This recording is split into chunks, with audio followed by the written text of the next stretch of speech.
We began our investigation by setting up video and audio to cover the active areas where activity had been reported. Baseline readings were taken, including temperature, humidity and EMF.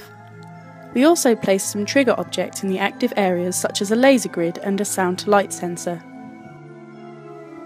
Here are the messages and images that the team reported sensing during our investigation. We do not use this as evidence, but in our experience our clients find this information to be very interesting.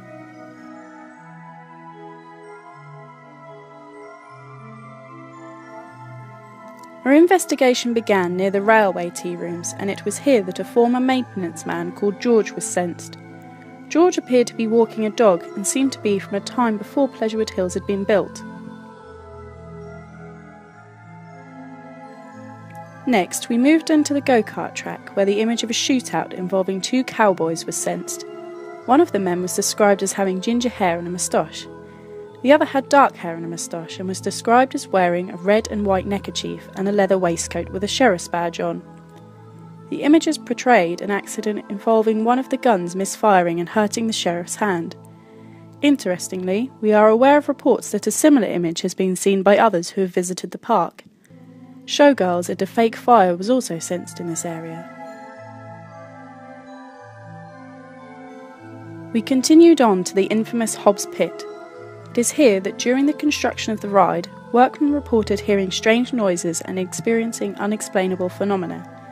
To this day, both visitors and staff still report the feeling of being watched. On our investigation of Hobbs Pit, a tall man with a bald head who was wearing a dark suit was sensed. However, despite our attempts to communicate with him, he seemed to back away. After investigating Hobbs Pit, we moved on to the train carriages near Porky's Pantry. It was here that a young man in his 20s was sensed. He was described as having spiked hair and was carrying a ghetto blaster on his shoulder. He seemed to be following us around while looking for his friends, and it seemed as though he didn't know that he had died.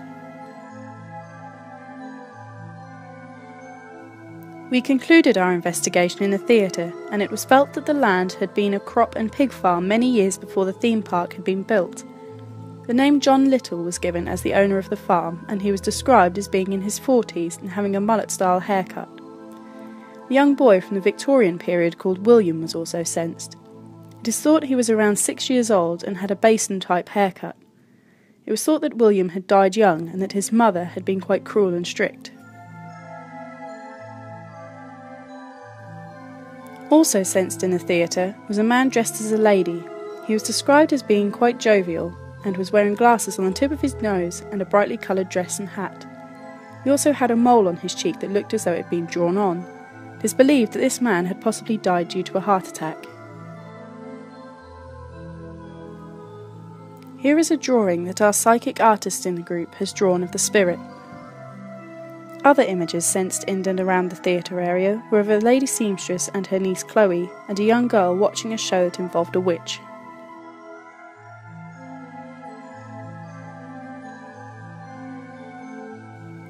The strongest spirit we encountered during our investigation was of a man who used to drive the train at the rear of the railway tea rooms.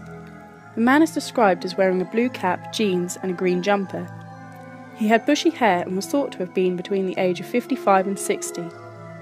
The man gave the impression that he loved to wave at the children as he drove by on the train and loved every second of his job. We later discovered that one of the claims from a former employee of the park is that they would often see a male apparition wearing a blue hat walking the tracks in the early hours of the morning. Here is a drawing that our psychic artist in the group has drawn of the spirit.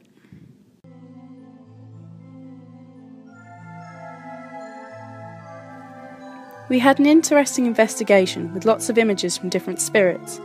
However, most of them seemed to be residual or images of significant past events. Unfortunately, it was a relatively quiet night in terms of interaction, and we collected no visual or audio evidence on our investigation at this time.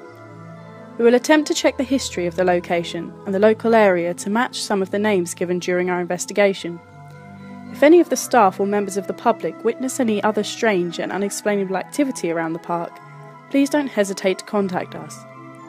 We will be continuing to log any paranormal claims that occur at the park and hope it will allow us to pinpoint more active areas for us to cover should we ever conduct a repeat investigation. We would like to thank Pleasurewood Hills for allowing us to investigate the park, and especially to Ben for his hospitality on the evening of the investigation.